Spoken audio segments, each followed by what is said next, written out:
자, 우리가 물건을 사고 팔 때, 재화가 공급될 때마다 가치가 더해질 수 있죠. 그러면 그 더해지는 가치에 대해서 나라에서는 세금을 부과하고 있습니다. 부가가치세.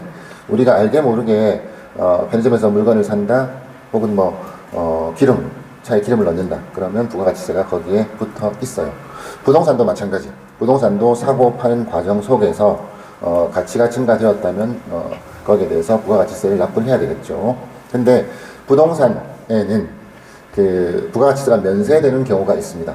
부동산의 경우에는 토지, 그리고 주거용 건물, 그리고 면세 업종에 사용되었던 부동산은 기본적으로 부가가치세가 면세됩니다. 정리하면 부동산도 부가가치세 과세 대상이다.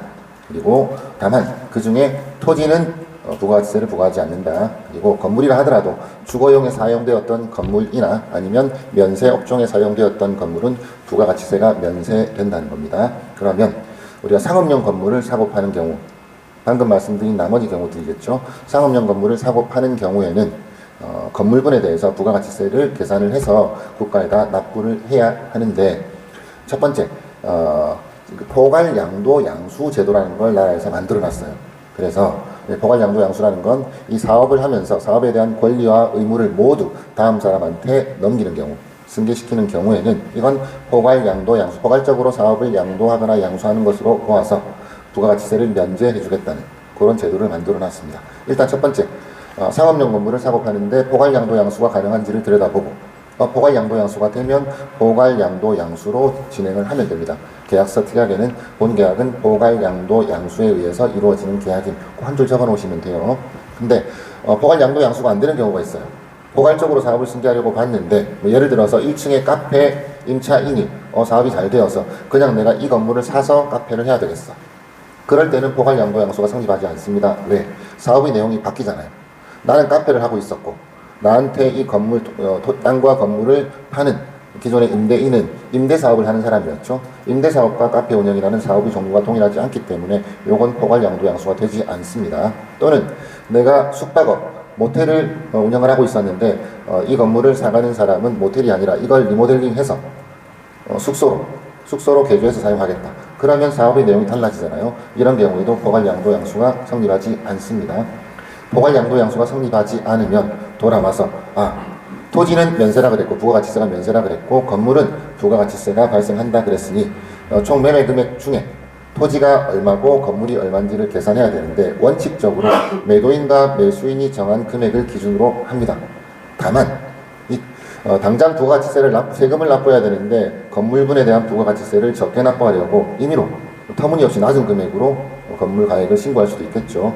이런 문제 때문에 국세청에서는 토지분과 건물분에 대해서 기준시가로 계산한 금액보다 기준시가로 계산했을 때의 토지금액, 기준시가로 계산했을 때의 건물금액, 이렇게 안분한 비율보다 30% 이상 차이가 나게 매도인 매수인이 신고를 했다 그러면 다 필요 없고 그냥 기준시가로 계산할 거야 라고 되어 있습니다. 임의로 터무니없이 건물분 금액을 가액을 낮출 수는 없다는 거죠. 그렇게 하도록 되어 있습니다. 근데 이게 건물분 부가가치세를 납부하지 않아도 되는 예외 규정을 2개를 만들어 놨어요.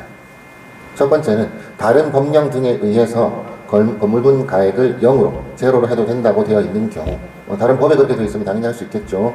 두 번째는 비교적 최근에 개정된 내용인데, 나는 이 땅과 건물을 사지만 건물을 철거해서 새로 뭔가를 다시 지을 거야. 혹은 건물을 철거하고 난 건물은 안 쓸 거고 땅만 쓸 거야. 근데도 건물분에 대한 부가가치세를 납부하는 건 좀 부당할 수 있다는 그런 민원들을 아마 수용한 것 같아요. 그래서 이런 경우 건물을 철거할 계획이어서 토지만 사용할 것이다. 이런 경우에는 건물분 가액을 0원으로 할 수 있습니다. 그러면 우리 입장에서는 특이하게 한 줄 또 적어줘야 되겠죠. 매수인 합의하에 매수인은 이 부동산을 매수한 후에 건물을 철거하고 나대지 상태로만 사용할 계획이어서, 혹은 건물을 철거하고 신규 건물의 건축 부지로 사용할 예정이어서 매도인 매수인 합의하에 건물분 가액은 0원으로 하기로 합의함. 그렇게 기재해 놓으면 건물분에 대한 부가가치세를 납부하지 않아도 됩니다. 포괄 양도 양수가 되지 않는 경우에 건물분 부가가치세를 주고 받는다면 잔금일에 매도인은 세무 전문가와 상의한 후에, 매도인과 매수인은 세무 전문가와 상의한 후에 이 총 매매 대금에서 토지 가격이 얼마고 건물 가격이 얼마고 이런 걸 계산한 다음에 잔금일에 건물분에 대한 세금 계산서 그리고 토지분에 대한 계산서를 발급을 해줍니다. 매수인에게. 그러면 매수인은 토지분 가액과 건물분 금액 그리고 건물분 부가가치세를 매도인에게 지급하게 되겠죠. 매도인은 부가가치세는 매도인 보고 가지라고 준 게 아니고 세금으로 납부하라고 준 돈이니까 매도인은 부가가치세 납부합니다 라고 해서 세무서에 신고하고 납부하면 되고, 매수인은 잔금일로부터 20일 이내에 사업자 등록증을 내고 조기 환급 신청을 하면 내가 냈던 부가가치세를 환급받을 수 있습니다. 법인의 경우에는 환급받지 않고 본인들이 그 세무 전문가와 상의해서 그거를 법인 부가가치세 계산할 때 그때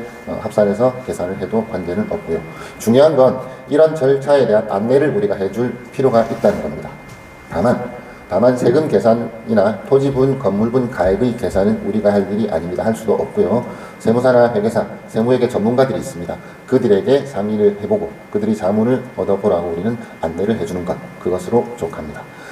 이게 제대로 안내되지 않았을 경우에 나중에 이거 가지고 큰 문제가 생길 수도 있기 때문에 이런 부분들은 반드시 우리가 숙지하고 있어야 합니다.